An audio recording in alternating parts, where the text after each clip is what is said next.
차오차오 역사에 대해서는 많은 설이 있긴 한데 저 같은 경우에는 중국에서 생긴 고대 견종이라는 설에 무게를 두는 편입니다. 차오차오 같은 경우에는 곰 같은 외모, 사자 같은 외모에 많은 사랑을 받고 있는데요. 정방형의 체형을 가진 개라고 해서 옆에서 봤을 때 개의 체형이 정사각형에 가까워야 하는데 일부 잘못된 주장을 펼치시는 분들은 닥순수처럼 몸이 길수록 더 좋은 차오차오라고 말씀들을 하십니다. 그리고 차오차오 같은 경우에는 중형견의 분류로 들어가는데 최근에는 대형견이라고들 많이 부르시는데 체중 같은 경우에는 암컷 같은 경우 22에서 25 사이, 수컷 같은 경우에는 23에서 28 정도 30kg 넘는 경우도 있긴 한데 그렇게 많지는 않고요. 그리고 꼬리는 항상 등에 올라가 있는 특징이 있고 뒷다리 같은 경우에는 스트리트 호크라 그래서 뒷다리 각이 없어요. 일자로 펼쳐진 각을 갖고 있기 때문에 중마보행이라고 해서 무릎 관절을 쓰지 않고 고관절의 뼈를 사용해서 걷는 특징이 있거든요. 그 특징은 모든 견종 통틀어서 차오차오만 가지고 있는 특징입니다. 모색 같은 경우에는 원래 원종은 레드색, 한국에서는 황차오라고 부르는 레드색, 그 레드색에는 깊은 레드, 한국에서 말하는 노란색부터 해서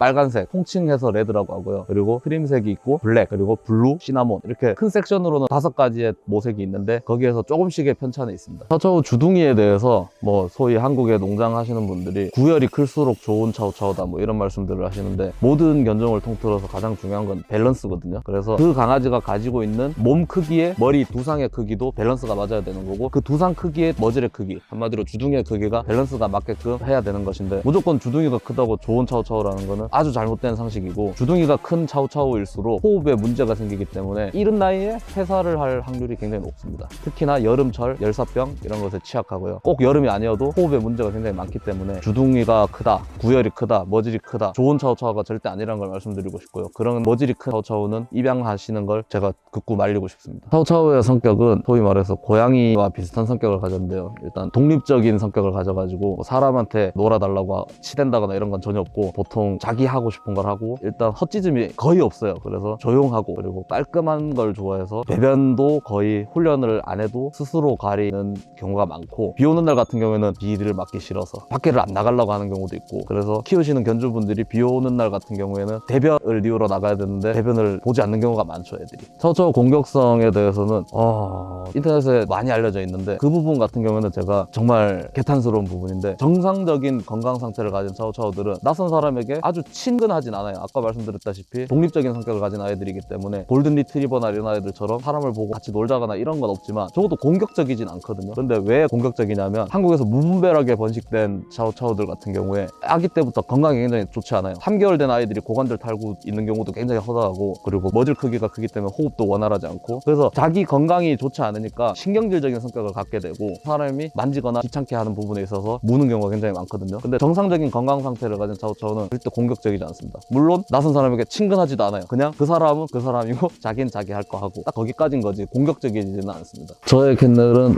레드메인이라는 이름을 가지고 활동하고 있고요. 현재 경북 구미에 제가 위치하고 있고 도그쇼 활동을 현재 약 8년 정도 하고 있고 한국 최초로 미국에서 약 40마리 정도 출전한 도그쇼에 가서 베스트 오브 브리드라고 차오차오 견종에서 1등을 2년 연속으로 했고 그 중에는 제가 직접 번식한 차오차오가 미국의 12월 연말에 펼쳐지는 가장 큰 도그쇼인 올랜도 도그쇼에서 BOB를 했습니다. 그리고 헤이헤이는 논스포팅 그룹에서 1등을 했고요. 헤이헤이의 아들인 분바 같은 경우에는 그 다음 연도에 같은 쇼에 가서 그룹 2석을 했습니다. 그룹전에서의 엔트리는 논스포팅 그룹전 엔트리가 약 380마리 정도 됩니다. 되도록이면 저는 케어 부분이라든지 그리고 책임감이라든지 그런 부분에서 월등히 높은 경우가 많아서 저는 솔직히 기혼인 분들과 경제적인 여유가 있는 분을 선호하는 편입니다. 머질 큰 아이들은 피하시는 게 좋고 보통 생후 2개월, 3개월 된 강아지들은 사람 애기들이랑 똑같아요. 모든 것에 호기심이 많고 한시도 쉬지 않고 돌아다니고 그게 정상인데 입양을 하시러 가셨을 때 강아지가 활동이 별로 없고 계속 앉아만 있다든지 그러면 그 강아지는 건강에 이상이 특히나 다리 관절 쪽에 이상이 있을 경우가 굉장히 높거든요. 그 부분을 좀 유심히 보셨으면 좋겠습니다. 차오차오 키우시는데 유의하실 점은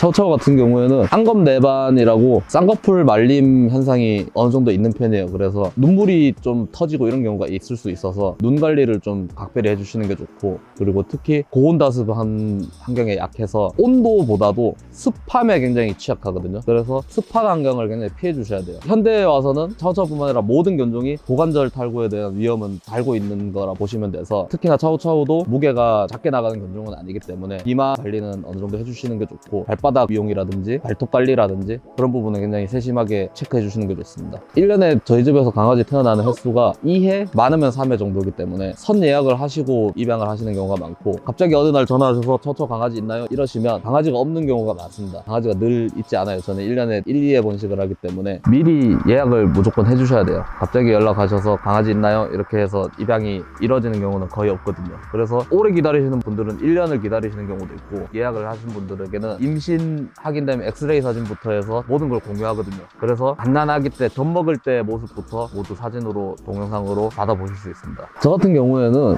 제가 가진 직업도 따로 있고, 차우차우가 너무 좋아서, 그리고 저희 집 차우차우 아이들이 도구쇼에 나가서 입상을 하고, 그런 부분이 취미 겸 부업이라고 해야 되나? 뭐 그런 개념으로 차우차우와 함께 하고 있는데, 최근 들어서 개파리를 공격하자 뭐 이런 운동도 있고 뭐 이래서 저는 내심 많이 상처를 받았는데요. 저는 아까 말씀드렸다시피 1년에 1, 2회 번식을 하고, 그 아이들 입양을 보내서 얻는 입양비로 저희 집에서 제가 데리고 있는 아이들 도구쇼 참여도 하고, 애들 병원비도 내고, 애들 사료도 사 먹이고, 간식도 사 먹이고, 그렇게 운영을 하고 있거든요. 아이들 입양비를 가지고 제가 뭐 차를 바꾼다거나 집을 산다거나 그런 적은 없습니다. 이 집도 원래 제가 살던 집에서 제가 차우차우를 데리고 와서 살게 된 거지, 차우차우를 입양 보내고 그 돈으로 제가 집을 산 건 절대 아니거든요.